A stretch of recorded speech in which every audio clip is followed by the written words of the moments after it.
The learned fool treats his hapless interlocutor to an almost complete performance of the grammar school education that an ardent rustic cannot have experienced for real. First, catechism, then the central proposition of dialectic, which lies at the heart of the relations among grammar, rhetoric, and logic, transmitted in terms of ips and cups via Cicero and Quintilian. Then the practice of construing from one language to another, in this case from lofty to bumpkin. Finally, as a graduation exercise, an invention in the spirit of Erasmus' Decopia, except that where the original merely offered multiple ways of saying something, specifically, thank you for your letter, Touchstone's diverse formulations provide multiple ways of doing something, i.e., murdering William by elegant variation. Whether the grammar school curriculum surfaces in the voice of the pedant or the parodist, it tells us something. For one thing, these textual materials nearly always betray an awareness that people speak many languages.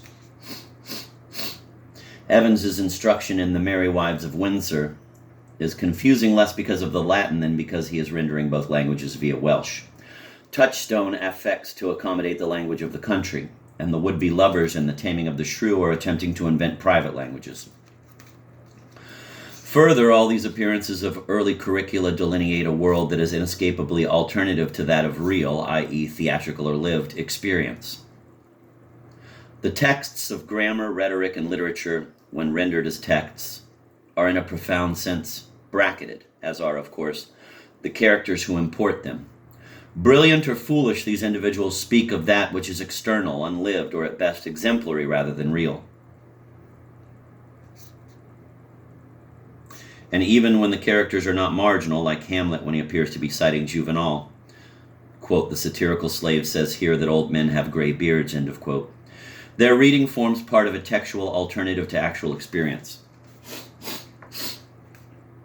Still, if the real issue is how such reading might be assimilated, it is best to understand Holofernes and Touchstone as polar opposites. The schoolmaster, it must be remembered, has great ambitions as a poet, producing first a labored alliterative epigram on the hunting of the deer, and then the blessedly fragmented pageant of the worthies. Like his own creator, in other words, he travels the distance between old reading and new writing.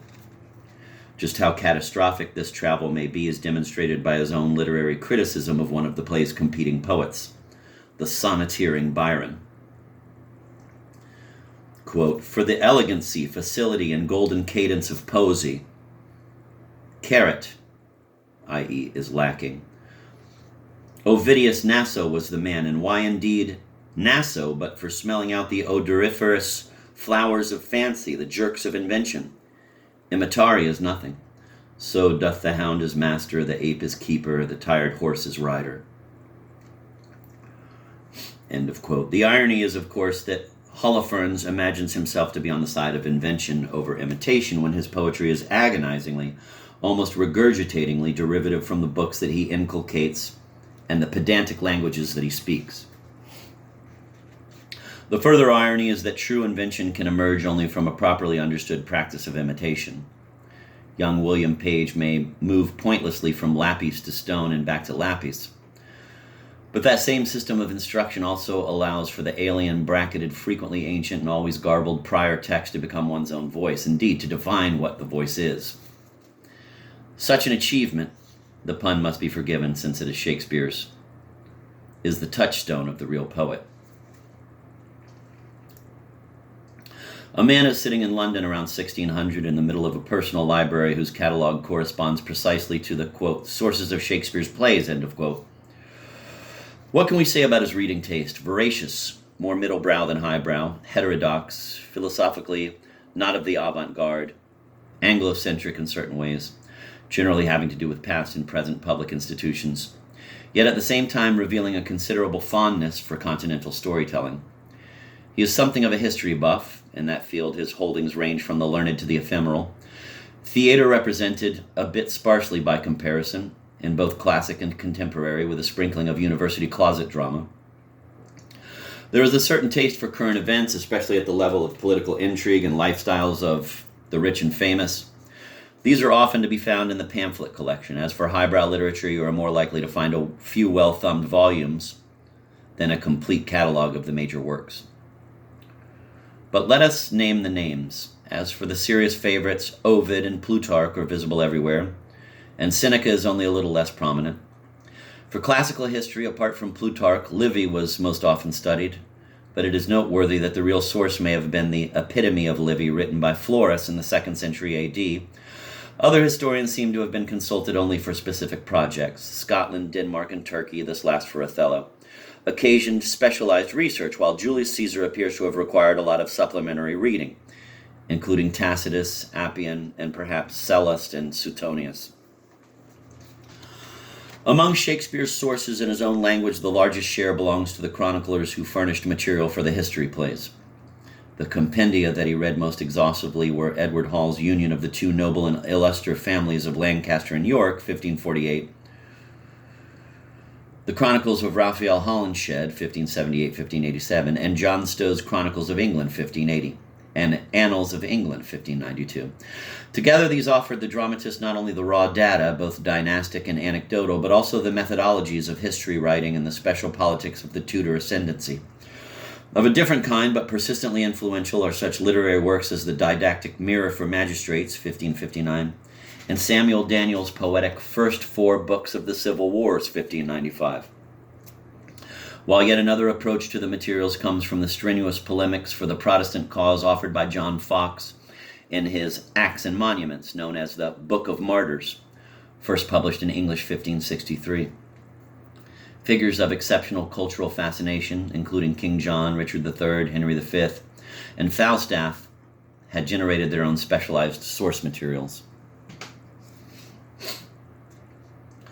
On what we would consider the more literary side, Shakespeare's English language reading list tended to be similar to ours. So far as the 14th century masters are concerned, Chaucer is writ large in A Midsummer Night's Dream and Troilus and Cressida, while John Gower makes his mark both at the very beginning of the dramatist's career, Comedy of Errors, and the very end, Pericles.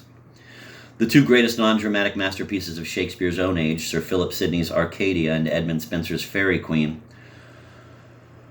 find their way into comic, historic, and tragic works, with King Lear embracing elements of both. Shakespeare's tastes were not exclusively highbrow, however. Among the works of prose fiction, Barnaby Rich's Apollonius and Scylla, 1581, Robert Greene's Pandosto, 1588, and Thomas Lodge's Rosalind, 1590, might be forgotten today were they not the principal sources for Twelfth Night, The Winter's Tale, and As You Like It, but they prove to be lively works in their own right that vindicate Shakespeare's dependence on them. John Lyly's Euphues, 1579, whose mix of wit and eros and pedantry swept through Elizabethan literate culture, can be detected in the language of every overwrought lover in the comedies. So far as theatrical literature is concerned, Shakespeare's tastes are decidedly popular.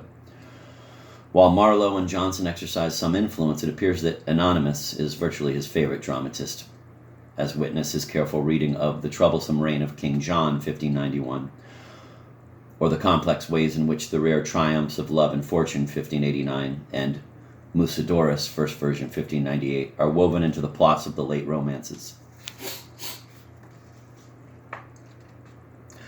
Lists of titles like these need to be grounded in a larger sense of the contemporary intellectual climate, particularly as regards bookmaking and book reading. At the level of European culture in general, two factors must not be forgotten. First, the Continental Renaissance, now more than a century old,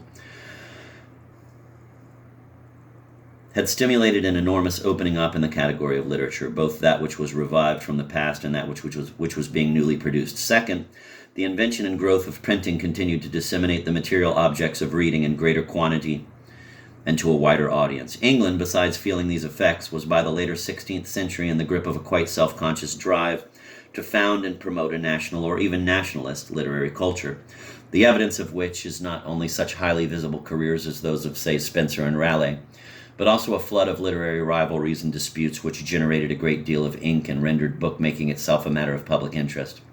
Indeed, these sometimes became the actual stuff of drama, as is clear from the frequent appearance of names like Gabriel Harvey, Thomas Nash, Robert Greene, and George Chapman in the explanatory notes to Elizabethan playtexts.